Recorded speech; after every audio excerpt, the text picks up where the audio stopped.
सुरुवातीला एक मोठी बातमी आहे। सामाजिक कार्यकर्त्या अंजली दमानिया यांनी संतोष देशमुख हत्या प्रकरणातील आरोपी वाल्मिक कराड याच्याबाबत आणखी एक दावा केलाय। बीडमधील वाल्मिक कराडची 4 ते 5 वाईन शॉप आहेत। प्रत्येक दुकानाचा बाजारभाव 5 कोटी आहे असा आरोप दमानिया यांनी केलाय। याबाबतचं गोपनीय पत्र दमानिया यांनी मुख्यमंत्री देवेंद्र फडणवीस यांना पाठवलंय। या संदर्भात अंजली दमानिया यांनी सोशल मीडियावर पोस्ट करत काही पत्रही सादर केली आहेत। आणि यावरच अधिक बोलण्यासाठी स्वतः अंजली दमानिया आपल्यासोबत जोडल्या गेलेल्या आहेत। अंजली ताई, स्वागत आहे आपलं न्यूज 18 लोकमत मध्ये। तुम्ही आता आणखीन एक दावा करताय, त्याचे वाल्मिक कराड याचे 5 वाईन शॉप आहेत असं तुम्ही म्हणताय, कितपत तथ्य आहे, काय सांगाल? कसं आहे की मी जेव्हा बीडमध्ये होते 5 दिवस, तेव्हाच मला कळलं होतं की वाल्मिक कराड यांचे असंख्य बार्स आहेत। आणि हे कळल्यानंतर म्हणजे मी एक्साईज डिपार्टमेंटमध्ये जाऊन त्याची चौकशी करण्याचा प्रयत्न केला होता। पण तेव्हा मला एक जी लिस्ट मिळाली त्याच्यात ओनर्सची नावं मिळाली, म्हणजे मालक आहेत त्यांची नावं मिळाली नव्हती। पण काल मला संध्याकाळी एक गोपनीय पत्र आलंय आणि त्या पत्रात त्या सगळ्या गावांची नावं लिहून आली आहेत आणि त्याबरोबर एक डॉक्युमेंट देखील आहे, ज्या डॉक्युमेंटमध्ये 1,69,00,000 वाल्मिक कराड यांनी एक जागा घेतली, एक प्लॉट घेतला केज तालुक्याच्या केज शहरामध्ये। आणि तिथे कायदे कसे धाब्यावर लावले जातात त्याचं हे ज्वलंत उदाहरण आहे। त्यांनी ज्या दिवशी ती रजिस्ट्रेशन केलं त्याच्या 1 दिवस आधी त्याच्यासाठी परवानगीचा अर्ज केला। म्हणजे 29 तारखेला 29 नोव्हेंबर 2024ला त्यांनी ही जागा विकत घेतली। त्याच्या आदल्या दिवशी म्हणजे 28 तारखेला त्यांनी एनओसीचा न हरकत दाखल्यासाठीचा अर्ज दिला आणि 3 दिवसात म्हणजे 2 डिसेंबर 2024ला म्हणजे 1च महिन्यापूर्वी त्यांना 3 दिवसात ती परवानगी, ती एनओसी सुद्धा देण्यात आली। जर आपण जमीन घेतली तर सातबारा आपल्या नावावर व्हायला सुद्धा 15 दिवस हा कालावधी लागतो। ते न होता आदल्या दिवशी ते अर्ज करतात, 3 दिवसात त्यांना न हरकत दाखला देखील दिला जातो। आणि त्या पत्रामध्ये असंही लिहिलंय, अगदी नावांसकट लिहिलंय की अमुक अमुक ठिकाणी त्यांची दारूची दुकानं आहेत आणि प्रत्येक दारूचं दुकान हे कमीत कमी 5 कोटीचं आहे असं मी म्हणत नाहीये, त्या पत्रात लिहिलेलं आहे। आणि हे पत्र मी काल मुख्यमंत्र्यांना दाखवलं सुद्धा आहे, त्याची PDF फाईल सुद्धा मी त्यांच्या ओएसडींकडे पाठवून दिलेली आहे। अंजली ताई, तुम्ही मुख्यमंत्र्यांना हे पत्र पाठवलंय, आता काय कारवाई अपेक्षित आहे? कसं आहे की तिकडे केज तालुक्यामध्ये मुख्य अधिकारी जो असतो त्याला अपॉइंट करू दिलं जात नाहीये आणि ते धनंजय मुंडे यांच्या सांगण्यावरनं होतंय। आणि हे याचा पदभार जो आहे ते अंबेजोगाईचे नायब तहसीलदार देशपांडे म्हणून आहेत, त्यांच्याकडे हा पदभार दिलाय। तर वाल्मिक कराड यांची सगळी जी इल्लीगल कामं चालतात त्या कामांसाठी यांची मदत आहे असं त्या पत्रात लिहिलेलं आहे। आणि हे पत्र म्हणूनच मी मुद्दाम दिलं की मुख्य अधिकारी का नाही आणि नायब तहसीलदार जो एक ज्युनियर ऑफिसर आहे त्याच्याकडे कलेक्टरनी पदभार दिलाच कसा? तर हे ताबडतोब याची चौकशी व्हावी आणि तिथे मुख्य अधिकारी हा अपॉइंट केला गेला पाहिजे असं देखील मी त्यांच्याकडे मागणी केली। बरं, अंजली ताई, तुमचा मुद्दा लक्षात आला, धन्यवाद न्यूज 18 लोकमतशी संवाद साधण्यासाठी। बीड जिल्ह्यातील मसाजोगचे सरपंच संतोष देशमुख हत्या प्रकरणावरून राज्याचं राजकीय वातावरण तापलेलं आहे। यातच संतोष देशमुख यांचे कुटुंबीय आज मुख्यमंत्री देवेंद्र फडणवीसांची भेट घेणार असल्याची माहिती मिळते। संतोष देशमुख यांचे कुटुंबीय मुंबईमध्ये मुख्यमंत्र्यांची भेट घेणार आहेत। सरपंच संतोष देशमुख हत्या प्रकरणाचा तपास CID आणि SIT कडून सुरू आहे। दरम्यान मसाजोग प्रकरणावरून गेल्या काही दिवसांपासून सुरू असलेले आरोप प्रत्यारोप अजूनही सुरूच आहेत।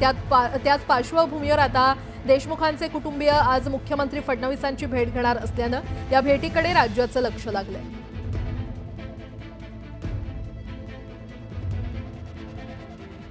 बीडमधील संतोष देशमुख हत्या प्रकरण चांगलंच तापलेलं आहे आणि या प्रकरणावरून खासदार संजय राऊत यांनी पोलीस प्रशासनावर संताप व्यक्त केलाय। बीडमधील संपूर्ण पोलीस खातं बरखास्त केलं पाहिजे अशी मागणी त्यांनी केली आहे। संतोष देशमुख हत्या प्रकरणाचा तपास ही धूळफेक असून आरोपींना वाचवण्याचे प्रकार सुरू आहेत असा आरोप राऊतांनी केला। या प्रकरणी SITतील अधिकाऱ्यांची चौकशी करण्याची मागणीही त्यांनी केली आहे।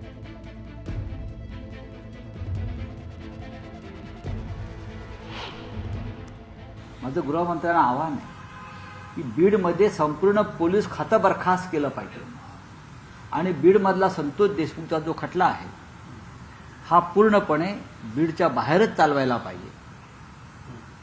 आणि दुसरं म्हणजे सर्व पोलीस अधिकारी SIT मधल्या प्रत्येक पोलीस अधिकाऱ्याची तपासणी केली पाहिजे की तो गुन्हेगारांशी संबंधित आहे का नाही. गेल्या काही वर्षामध्ये बीड आणि आसपासचं संपूर्ण पोलीस खातं आणि प्रशासन या लोकांनी पोखरून आपल्या ताब्यात घेतलं. अजित पवारांना कोणते पुरावे पाहिजे? अजित पवारांनी भारतीय संविधानामधला किंवा कायद्याच्या पुस्तकामध्ये एक एव्हिडन्स ऍक्ट आहे, इंडियन एव्हिडन्स ऍक्ट, तो बदलला का, वेगळा केला का इंडियन एव्हिडन्स ऍक्ट? हे त्यांनी सांगावं. अजित पवार हे हतबल आहेत, अजित पवार हे नेते नाहीत, अजित पवार हे ऍक्सिडेंटल नेते आहेत. भारतीय जनता पक्षाच्या EVMच्या कृपेनं त्यांना जागा मिळालेल्या आहेत, स्वतःच्या कर्तृत्वावर नाही. जर ते नेते असते आणि महाराष्ट्राचे नेते असते तर त्यांनी बीड प्रकरणामध्ये मंत्र्याला आपल्या मंत्रिमंडळातून वगळलं असतं. बीड पॅटर्न जो आहे तो कशा प्रकारे या महाराष्ट्रात सुरू होता आणि अजूनही चाललेला आहे. ही धुळफेक सुरू आहे, तपास हा धुळफेक आहे, अजूनही तेच चालू आहे, वाचवण्याचेच प्रकार चालू आहेत आणि हे वाचवले जातील. खरे आरोपी आजही बाहेर आहेत. सुरेश धस बोलतात आणि नंतर माघार घेतात. त्यांना वरून दट्ट्या आला की माघार घेतात. नागपुरात HMPVचे 2 संशयित रुग्ण आढळल्यानं खळबळ. स्थानिकांना काळजी घेण्याचं प्रशासनाचं आवाहन.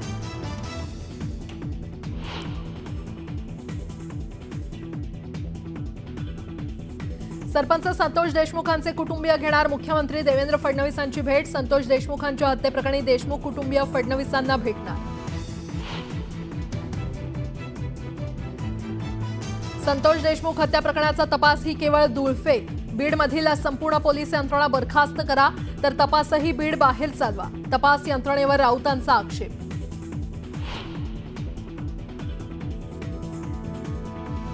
सुरेश धस बोलतात पण वरून दट्ट्या मिळाला की ते माघार घेतात. मात्र त्यांनी निर्भयपणे लढा सुरू ठेवावा.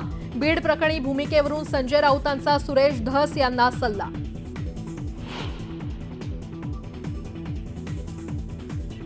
बीडमध्ये वाल्मिक कराडचे अनेक वाईन शॉप, प्रत्येक दुकानाचा भाव 5 कोटी रुपये. दमानी यांचा आणखी एक आरोप.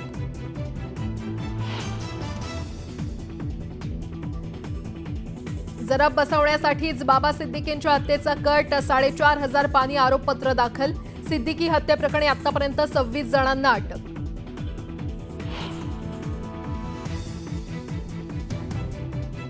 राज्य मंत्रिमंडळाची आज बैठक. ई कॅबिनेटची संकल्पनेचा प्रयोग राबवणार असल्याची माहिती. बैठकीत राज्यातील विविध मुद्द्यांवर होणार चर्चा.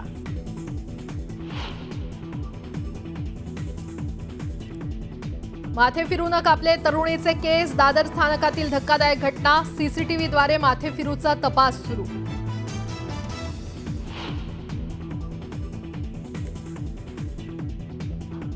उमरेड करंडामधल्या वाघिणीचा मार्ग रोखण्याच्या घटनेनंतर आता राज्यातील व्याघ्र प्रकल्पात मोबाईलला बंदी. पर्यटकांना मोबाईल देण्यास बंदी.